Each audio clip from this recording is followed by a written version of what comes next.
ሰላም እንዴት ናችሁ? የደሴል ቲቪ ቤተሰቦች እኔ እግዚአብሔር ይመስገን ደህና ነኝ። በያላችሁበት ሰላማችሁ ይዛ። ዛሬም እንደተለመደው በአንድ አስተማሪና ጠቃሚ ቪዲዮ ተመልሻለሁ።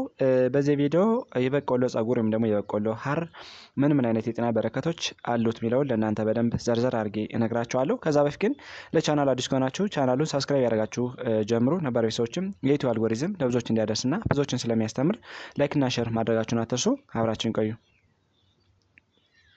ወደ ዋና ሀሳቤ ስመለስ እንደሚታወቀው የበቆሎ ሀር ወይም ደግሞ የበቆሎ ጸጉር ብዙ ጊዜ ምንም አይነት ጥቅም እንደሌለው ነበር የምናውቀው። አሁን ላይ ግን የተለያዩ ሳይንሳዊ ግኝቶች እንደሚያመለክቱት ከሆነ የተለያዩ በሽታዎችን እንደሚከላከልና የተለያዩ ስር የሰደዱ በሽታዎችን እንደሚቀንስ ጥናቶች አረጋግጠዋል ማለት ነው።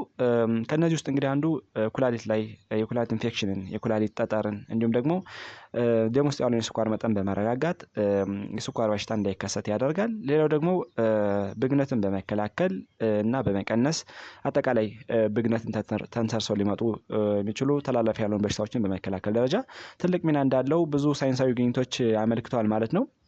ስለዚህ የበቆሎ ጸጉር ወይም ደግሞ የበቆሎ ሀር ተፈጥሯዊ መድኃኒት መሆኑን ብዙ ጥናቶች አረጋግጠዋል ማለት ነው። የበቆሎ ጸጉር እንግዲህ ለተለያዩ የጤና እክሎች ተፈጥሯዊ መድኃኒት መሆኑን በሳይንሳዊ ጥናቶች ተረጋግጧል ማለት ነው። በተለይ ደግሞ ይህ ጥናት ከ2023 በኋላ የተጠና ጥናት ሲሆን ብዙ ጊዜ ለስኳር በሽታ፣ ለኩላሊት ችግሮች፣ ብግነት እንዳይፈጠር መፍትሄ እንደሆነ ተረጋግጧል ማለት ነው።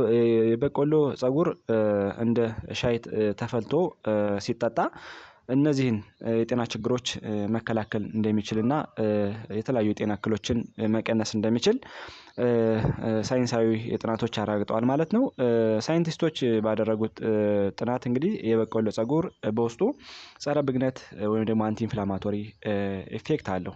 በተለይ ደግሞ አንቲ ኢንፍላማቶሪ ነው ጸረ ብግነት ባህሪ ስንል በተለይ ደግሞ እሱን ተንተርሰው ሊመጡ የሚችሉ ተላላፊ ያልሆኑ በሽታዎች የካንሰር አይነት፣ የደም ግፊት፣ የስኳር በሽታ፣ የልብ ህመምና ሌሎችንም ችግሮች በመቅረፍ ደረጃ ትልቅ ሚና አለው ማለት ነው። ብዙ ጊዜ ክሮኒክ የሆነ ኢንፍላሜሽን ወይም ደግሞ ከቁጥጥር የዘለለ ብግነት ሲኖር እንዲሁም ደግሞ ኢንፍላሜሽን የሆነ ብግነት ቱማሽ ሲሆን በተለይ ደግሞ ተላላፊ ያልሆኑ በሽታዎች በቀላሉ ሰዎች እንዲጠቁ ያደርጋልና ይህን ሂደት ብሬክ በማድረግና በመቀነስ ብዙ ጥቅም እንዳለው ጥናቶች አረጋግጠዋል ማለት ነው። ሌላው የሽንት ልውውጥን ያግዛል ተብሎ ያስባል። በተለይ ኩላሊት ላይ የተለያዩ ችግሮች እንዳይፈጠሩ በተለይ ደግሞ የኩላሊት ጠጠር፣ የኩላሊት ኢንፌክሽን አጠቃላይ እነዚህ ችግሮች እንዳይፈጠሩ ያደርጋል ማለት ነው። በተለይ ጥናቶች እንደሚያረጋግጡት ከሆነ የበቆሎ ሀር ወይም የበቆሎ ጸጉር የሚያሸና ባህሪ ያለው ተብሎ ይታሰባል። ወይም ደግሞ ዳይሬቲክስ ኢፌክት አለው ተብሎ ይታሰባልና ይሄ ሂደት በተለይ ኩላሊት ላይ ያሉ ጽዳጆችን በመቀነስ እንዲሁም ደግሞ የሽንት መጠንን ስለሚጨምር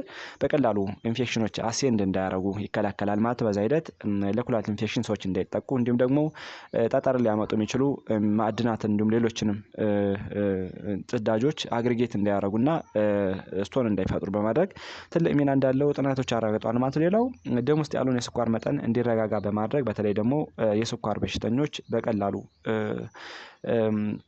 ስኳራቸው እንዲረጋጋ ያደርጋል። እንዲሁም ደግሞ በተለይ ደግሞ ፕሪዲያቤቲክ የሆኑ ሰዎች ወይም ደግሞ የስኳር በሽታ አመላካች መንገድ ያላቸው ሰዎች እንዲሁም ደግሞ ጤነኛ ሰዎች የተረጋጋ የደም ውስጥ የስኳር መጠን እንዲኖር ያደርጋል ማለት በዛ ሂደት ሰዎች በቀላሉ ለተለያዩ ስኳርን ተንተርሰው ሊመጡ የሚችሉ የስኳር ችግሮች እንዳይዟቸው ያደርጋል ማለት ነው። በተለይ አኪዩት እና ክሮኒክ ኮምፕሊኬሽን እያልን የምንጠራቸው ከስኳር ጋር ተያይዘው ሊመጡ ችግሮችን ይከላከላል ተብሎ ይታሰባል ማለት ነው። ብዙ ጊዜ አኪዩት ኮምፕሊኬሽን ለምንጠራቸው ለምሳሌ የስኳር መጠን ዝቅ ማለት፣ የስኳር መጠን ከፍ ማለት ይሄ ከኖርማል ዲቬት ሲያደርግ ሊፈጠር የሚችል ሲሆን ሌላው ደግሞ ለብዙ ጊዜ የቆየ ስኳር ብዙ ጊዜ ክሮኒክ የሆኑ ኮምፕሊኬሽኖችን ያስከትላል። ከነዚህ ውስጥ እንግዲህ አንዱና ዋነኛው የተለያዩ ለምሳሌ የደም ግፊት፣ የልብ ህመም፣ ስትሮክ፣ የነርቭ ችግርና አይን ላይ አይነ ስውርነትን ያስከትላል ማለት ነው። ስለዚህ ደም ውስጥ ያለው የስኳር መጠን ከኖርማሉ ዲቤት እንዳያደርግ ወይም ደግሞ ባላንስ እንዲሆን በማድረግ ብዙ ጥቅም እንዳለው ጥናቶች አረጋግጠዋል ማለት ነው። የኩላሊት ጠጠርን ለማስወገድና የኩላሊት ኢንፌክሽንን ለመቀነስም እንደሚረዳ ጥናቶች አስረድተዋል ማለት ነው። አሁን እንዳልነው በተለይ ደግሞ የተለያዩ ማዕድናት አግሪጌት እንዲያደርጉ የኩላሊት ፐልቪስ ላይ ወይም ደግሞ እነዚህ ጽዳጆች የተለያዩ ሚነራሎች የተለያዩ ነገሮች ጋር አግሪጌት በማድረግ ኩላሊት ላይ ስቶን እንዳይፈጠር ይከላከላል ማለት ነው። እንዲሁም ደግሞ ኩላሊት ላይ ኢንፌክሽን እንዳይፈጠር በተለይ ደግሞ ኢንፌክሽን ብዙ ጊዜ በባክቴሪያዎች አሴድ እንዲያደርጉ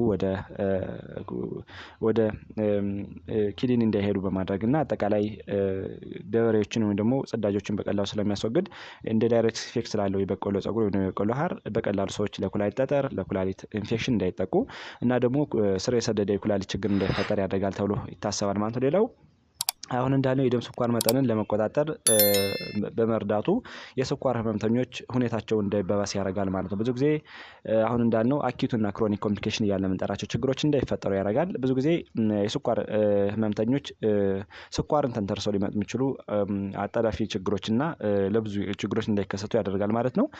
በሰውነት ውስጥ የሚከሰቱ የተለያዩ የብግነት ምልክቶችን በመቀነስና እብጠትን በማስተካከልም ትልቅ ሚና እንዳለው የበቆሎ ሀር ወይም የበቆሎ ፀጉር ጥናቶች አረጋግጠዋል ማለት ነው። እንደሚታወቀው ብዙ ጊዜ ብግነት ወይም ደግሞ ኢንፍላሜሽን ለብዙ ጊዜ የሚቆይ ከሆነ ከመጠን በላይ የሚሆን ከሆነ አሁን እንዳልነው ተላላፊ ላልሆኑ በሽታዎች ሰው በቀላሉ እንዲጠቁ ያደርጋል ማለት ነው። ይህ ሂደት ብዙ ጊዜ ኢንፍላማቶሪ ማርከሮች ወይም ደግሞ ኢንፍላማቶሪ ፕሮቲን ብለን የምንጠራቸው እነዚህ ሂደቶች በብዛት የሚሆን ከሆነ ተላላፊ ላልሆኑ በሽታዎች ለምሳሌ የካንሰር እንደ ካንሰር አይነት የደም ግፊት የስኳር በሽታ ሌሎችም እንደ ስትሮክ እና እሱን ተንተርሰው ሊመጡ የሚችሉ የተለያዩ ችግሮች እንዳይፈጠሩ ያደርጋል ማለት ነው። ስለዚህ ይህንን የበቆሎ ሀር ወይም የበቆሎ ፀጉርን በሻይ መልክ ሰዎች ቢጠቀሙት ይሄ ችግር እንዳይከሰት እንደሚያደርግ ብዙ ጥናቶች አመላክተዋል ማለት ነው። ይሄ ግኝት እንግዲህ እንደሚታወቀው በተፈጥሯዊ የሚገኙ እጽዋትን በመጠቀም ለጤና ችግሮች መፍትሄ የሚሰጥ አስፈላጊ የሆነ ጥናት ነው ማለት ነው። ስለዚህ እነዚህ ጥናቶች ብዙ ጊዜ እጽዋትን በተፈጥሯዊ መንገድ ምንም መድኃኒት ሳይጠቀም ሰው ከበሽታው እንዲፈወስ የሚያደርግ ሂደት ሲሆን ብዙ ጥናቶች አሁንም በተለይ ደግሞ ሪሰንት የሆኑ ጥናቶች እንደሚያመለክቱት ብዙ እጽዋቶችን ለምርምር እያዘጋጁ እንደሆነ ጥናቶች አስረድተዋል ማለት ነው። ይህን ንጥረ ነገር ከመጠቀም በፊት ግን አንዳንዴ የተለያዩ ችግሮች ሊፈጠሩ ስለሚችሉ ወይም ደግሞ የተለያዩ ሁኔታዎች ሊሆን ስለሚችሉ ጥንቃቄ ማድረግ አሪፍ ነው ማለት ነው። ብዙ ጊዜ ከጾታ አንፃር ከእድሜ አንፃር እና የጤና እክል ያለባቸው ሰዎች ጥንቃቄ ማድረግ አለባቸው ማለት ምክንያቱም የተለያየ የጤና እክል ያለባቸው ሰዎች ጤና ባለሙያን ሳያማክሩ ይሄንን ነገር መጠቀም እንደሌለባቸው ያመላክታል። ብዙ ጊዜ በተለይ ደግሞ የጤና እክል ያለባቸው ሰዎች ማለት ነው። ምክንያቱም በሽታዎች ብዙ ጊዜ ከበሽታው ጋር የበቆሎ ሀር ወይም ደግሞ የበቆሎ ፀጉር በሻይ መልክ ሲጠጣ ከመድኃኒቶች ወይም ደግሞ ከሚወስዱ መድኃኒት ጋር ከጤና ሁኔታ ጋር ሲያያዝ አሉታዊ ተጽዕኖ ወይም አሉታዊ አፀጉሮት ሊያስከትል ስለሚችል ጥንቃቄ ማድረግ እንዳለባቸው ጥናቶች አረጋግጠዋል ማለት ነው። ስለዚህ ብዙ ጊዜ አሁን እንዳልነው የተለያዩ ችግሮችን በተለይ ደግሞ ተላላፊ ያልሆኑ በሽታዎችን ለመከላከል እንዲሁም ደግሞ በተለይ ደግሞ ከኩላሊት ችግር ጋር እንዲሁም ቅድም እንዳልነው አሁን ከጠቀስናቸው ችግሮች ጋር ያለውን ሂደት እንዲቀንስልን ስለሚያደርግ መጠቀም በጣም ተገቢ ነው ማለት ነው። ዛሬ እንግዲህ የበቆሎ ሀር ወይም የበቆሎ ፀጉር እንዴት ነው የኩላሊት ችግርን ብግነትና ሌሎች በሽታዎች የሚከላከለው የሚለውን ለእናንተ በደንብ አብራርቼ ነገርኳችሁ። እናንተም የተወሰነ ግንዛቤ አግኝታችኋል ብዬ አስባለሁ። ለሌሎች እንዲደርስ በጎነት ለራስ ነው በሚለው ላይክ እና ሼር አድርጉት። እንዲሁም ቀጣይ የሚለቃቸው ቪዲዮዎች ለእናንተ እንዲደርሷችሁ የደወል ምልክቱን መጫን አትርሱ። አመሰግናለሁ። ባይ ባይ።